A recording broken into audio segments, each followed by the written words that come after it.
کہ اعوذ باللہ من الشیطان الرجیم بسم اللہ الرحمن الرحیم اللہ یجتبی الیہ من یشاء ویہدی الیہ من ینیب۔ اللہ چن لیتا ہے اپنی طرف من یشاء جس کو چاہتا ہے، ویہدی اور ہدایت دیتا ہے اپنی طرف من ینیب جو رجوع کرے۔ وما تفرقوا الا من بعد ما جاءہم العلم، اور جنہوں نے اختلاف ڈالا الا من بعد اس کے کہ آ پہنچا ما جاءہم آ پہنچا ان کے پاس علم، بغین ضد کی وجہ سے، بغیم بینہم آپس کی ضد کی وجہ سے، ولولا کلمۃ سبقت من ربک، اور اگر نہ ہوتی ایک بات، ولولا اور اگر نہ ہوتی کلمۃ ایک بات، سبقت جو نکلی ہے من ربک تیرے رب کی طرف سے، الی اجل مسمی ایک مقررہ مدت تک، لقضی بینہم تو البتہ فیصلہ ہو جاتا ان کے درمیان، وَإِنَّ الَّذِينَ أُورِثُوا الْكِتَابَ اور بے شک جن لوگوں کو وارث بنایا گیا کتاب کا، من بعدہم ان کے بعد، لفی شک منہ مریب البتہ وہ شک میں پڑے ہوئے ہیں۔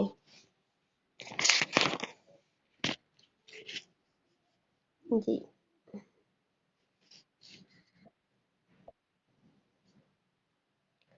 کل جو ہم سبق پڑھ رہے تھے اس میں ہم نے پڑھ لیا تھا کہ دین کے اندر اختلاف نہ ڈالو، اور پھر اس کے بعد اللہ پاک نے یہ اپنا فیصلہ سنایا کہ اللہ چن لیتا ہے اپنی طرف جس کو چاہتا ہے، اور آخری کل والی ہی آیت کا آخری حصہ ہے۔ جی آیت نمبر 13 ہے۔ جی چلے تھے، جی آیت نمبر 13 بات ہماری یہاں تک چل رہی تھی، ولا تتخذوا،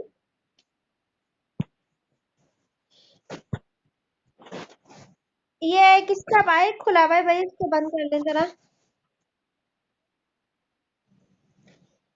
یہ مائک کس کا کھلا ہے اس کو بند کر لیں، زیتون خالہ کا مائک کھلا ہوا ہے اس کو بند کر لیں،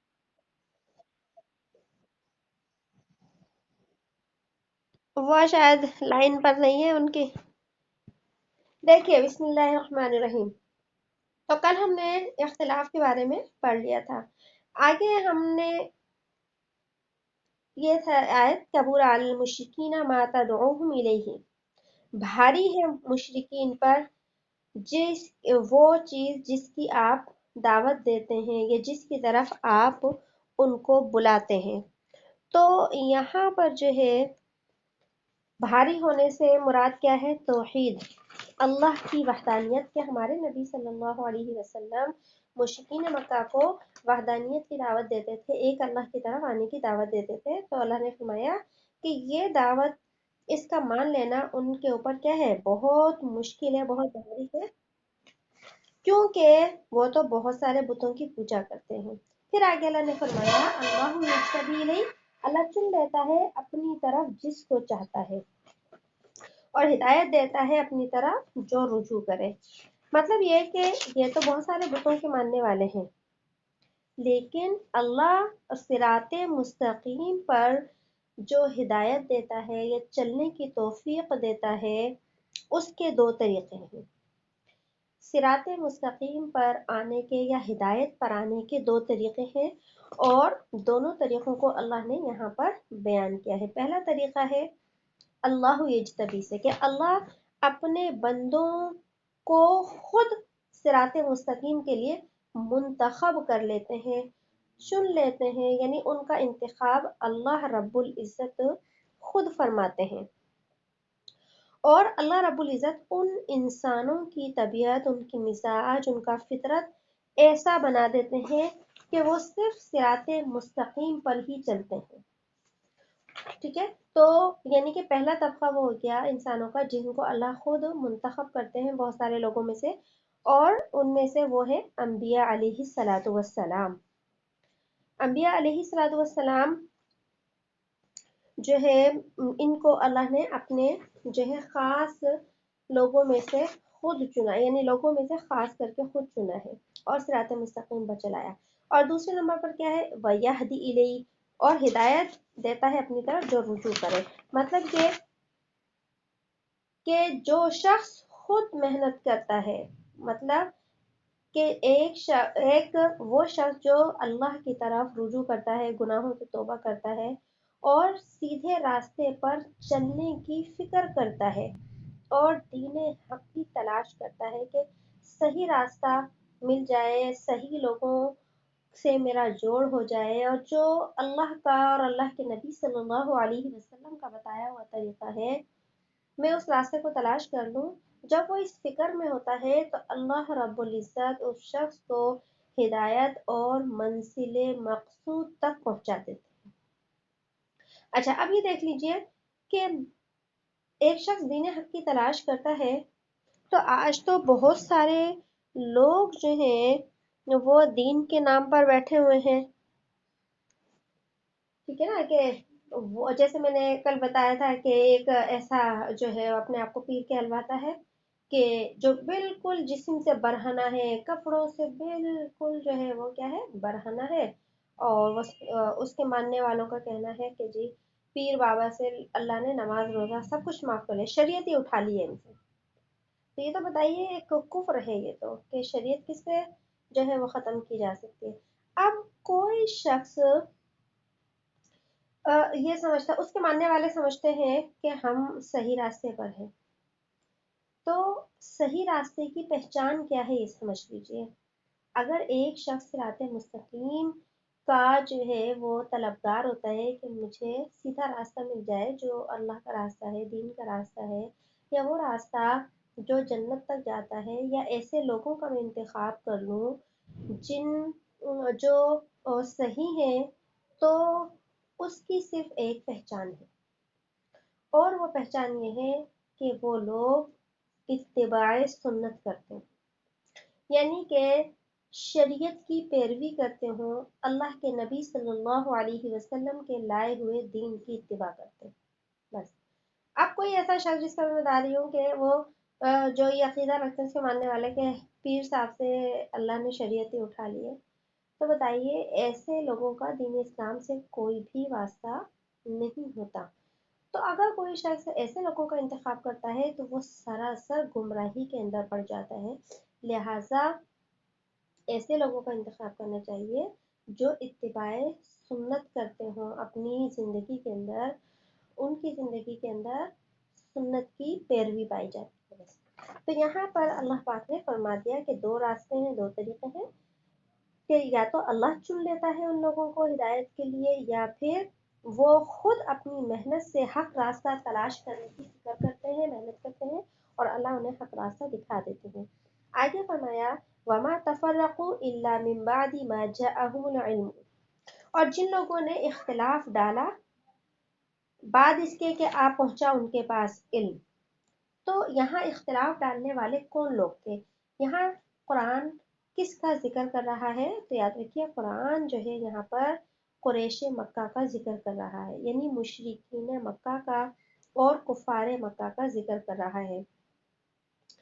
کفار مکہ نے جو ہے وہ کیا دین میں تفرقہ ڈالا۔ دین میں تفرقہ کیسے ڈالا کہ ہمارے پیارے نبی صلی اللہ علیہ وسلم تو توحید کی دعوت لے کر آئے تھے، اللہ کی وحدانیت کی اور رسالت کی اور آخرت کی دعوت لے کر آئے تھے، نماز روزے کی دعوت لے کر آئے تھے، لیکن انہوں نے ہر چیز سے اختلاف کر لیا کہ توحید کی دعوت کے بجائے انہوں نے بت پرستی اپنی جو ہے وہ باقی رکھی، اور رسالت کو ماننے کے بجائے انہوں نے آپ کا کیا کر دیا، انکار کر دیا، آخرت کو ماننے کے بجائے انہوں نے آخرت کا بھی کیا کر دیا، انکار کر دیا، اور جب نبی کو ہی نہیں مانا تو نبی کے بیان کردہ جو اعمال ہے، نماز روزہ حج زکوٰۃ، اس کا بھی کیا کر دیا، انکار کر دیا۔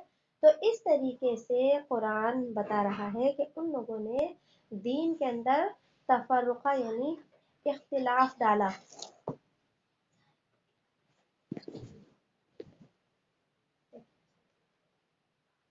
آپ کر لو پھر کچھ اوپر کر دو واپس. اچھا بسا لگاؤ اس پہ مجھے. دیکھیے بسم اللہ الرحمن الرحیم. اب یہاں پر کہ بعد اس کے کہ ان کے پاس علم آ پہنچا. علم سے مراد یہاں پر ہمارے نبی صلی اللہ علیہ وسلم کا تشریف لانا ہے، کیونکہ سارے علم کا سرچشمہ آپ علیہ صلاۃ والسلام کی ذات اطہر تھی. کیونکہ آپ تشریف لائے، اللہ نے وحی بھیجی، قرآن بھیجا، تو گویا کہ ان کے پاس یہ علم آ گیا، اور وہ علم جو قرآن کا علم ہے. لیکن انہوں نے جو ہے اس علم کے بعد اور نبی علیہ صلاۃ والسلام کے آ جانے کے بعد بھی دین کے اندر اختلاف ڈالا. تو اختلاف کیوں ڈالا؟ قرآن کہتا ہے بغیم بینہم، آپس میں ضد کی وجہ سے، بس ضد تھی.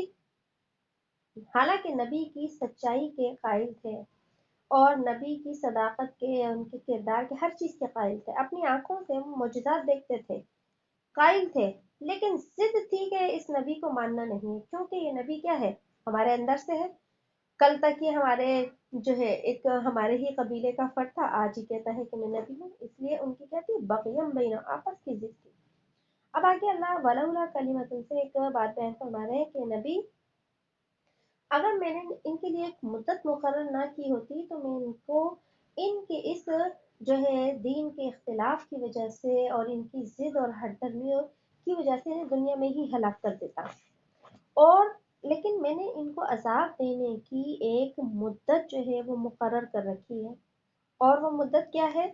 وہ مدت جو ہے آخرت ہے، موت ہے. کہ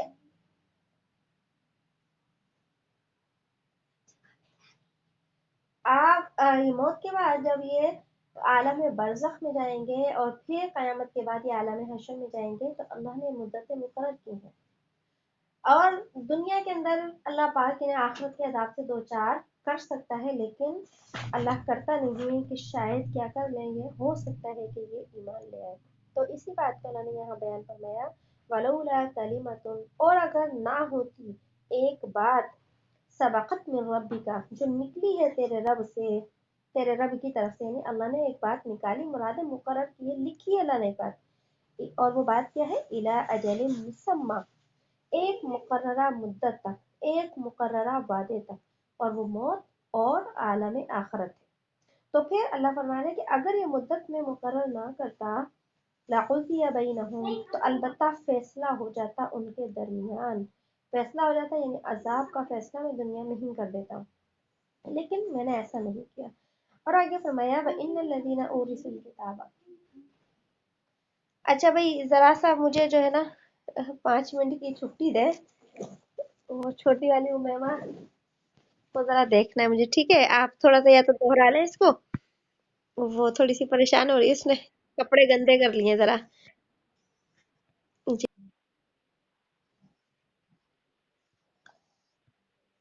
اچھا جی. تو عدل کی چند شکلیں میں بتا رہی تھی کہ عدل کی ایک شکل یہ ہے کہ بعض پر ایمان ہو اور بعض پر ایمان نہ ہو، یا بعض احکام کی تکمیل ہو اور بعض احکام کی تکمیل نہ ہو. اللہ نے ان ساری باتوں کو ایک جملے کے اندر بیان فرما دیا کہ اللہ کے نبی نے اپنے لیے فرمایا ہے کہ مجھے حکم دیا گیا ہے کہ میں کیا کروں؟ عدل سے کام لوں. تو سارے ہی معاملات میں عدل سے کام لینا کیا ہو گیا؟ ضروری ہو گیا. اس کے بعد چھٹا حکم آیا اللہ ربنا، اللہ ہمارا رب ہے، یعنی اللہ کو اپنا رب مانو، اپنا جو ہے وہ پروردگار مانو. اور ساتواں حکم ہے لنا اعمالنا ولکم اعمالکم، کہ ہمارے لیے ہمارے اعمال ہیں اور تمہارے لیے تمہارے اعمال ہیں. یعنی کہ کل قیامت کے دن ہمارے اعمال ہمارے کام آئیں گے، اور ہمارے اعمال سے نہ، ہمارے اچھے اعمال سے تمہیں کوئی نفع پہنچے گا، اور نہ ہی ہمارے برے اعمال سے تمہیں کوئی نقصان پہنچے گا. اور جو تمہارے دنیا کے اعمال ہیں وہ تمہیں کام آئیں گے، تمہارے اچھے کاموں کا ہمیں کوئی فائدہ نہیں پہنچے گا، اور تمہارے برے کاموں کا ہمیں کوئی فائدہ نہیں پہنچے گا. یہ آیت جو ہے مکہ مکرمہ میں نازل ہوئی تھی.